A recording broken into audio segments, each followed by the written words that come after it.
Now, in the previous video, we discussed Hannah and how Hannah went from living beneath to living bold. Now, when it comes to living life bland, it's more like a sense of emptiness or dullness in our daily life. And as I begin to take a deeper look or begin to reflect on Hannah's story even more, I begin to recognize and I begin to see it as, oh my, she probably started out living bland. She probably started out feeling empty, feeling like her life was dull. But because of the societal judgments and things that were placed upon her, eventually over time, she began to move from bland to beneath, feeling like there was no hope, feeling like that she had no purpose, life had no meaning. But what is so amazing is that she reached to a point where she decided to do something about it. And as she cried out to God, and He heard her and He answered her prayer.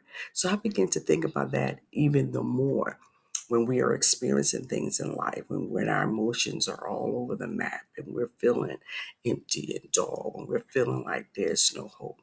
There is a place that we can go to get help. There is a place that we can go to be refreshed, to be revived. There is a place that we can go to have our prayers answered or our heart's desires answered. And what I love about Hannah was that once her prayer was answered, she rejoiced. And what he gave her, she committed it back to the person who gave it to us. How often do we pray for things and then we take it over? And we feel like we got it now, so we don't no longer have to go to the source. But what I love about Hannah was once she received a child, she gave her child back to God. Can you imagine what our life would be like if, as we prayed for things and our prayers were answered, that we submitted those situations back to God, that we give it to Him and allow Him to equip us and able to navigate them and to steward them in a way that will be more beneficial to our lives. So I just want to remind you that you don't have to live bland or you don't have to live beneath, because the source, He came to give us life and He came to give it more abundantly. And as we mentioned before, we know what the thief does. He comes to kill, steal, and destroy.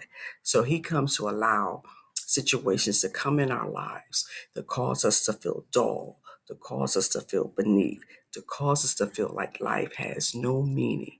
But remember, there's someone who came to give you life and to give it to you more abundantly. Are you ready to take action? Are you ready to walk into living a life that's bold, living a life that's full of meaning, full of purpose, living a life that not only touches you, but can touch others around you, that can touch your family, that can touch your community? Are you ready for that type of bold living? If so, type yes in the comment section. I hope you have been able to watch both videos. The first video talking about Hannah's existence as far as living beneath, feeling like that there was no hope, feeling like nothing would change in her life. And then sharing that same story from a perspective of living life bland. But if we look at the key points in both of the stories, even though it was the same story, but the key point was that Hannah took action. And once she took action, it began to transform her life. So I would like to encourage you to begin to think about when we talk about taking action, it first begins with our mindset. It begins with us believing that things are possible to change for us, believing that we deserve to live, move from bland living, move from beneath living to living bold. And it's possible for you. If you desire to have a deeper conversation, please feel free to reach out. Let's connect. And I would love to talk with you, encourage you, and help you to be able to move from a bland or beneath existence to living life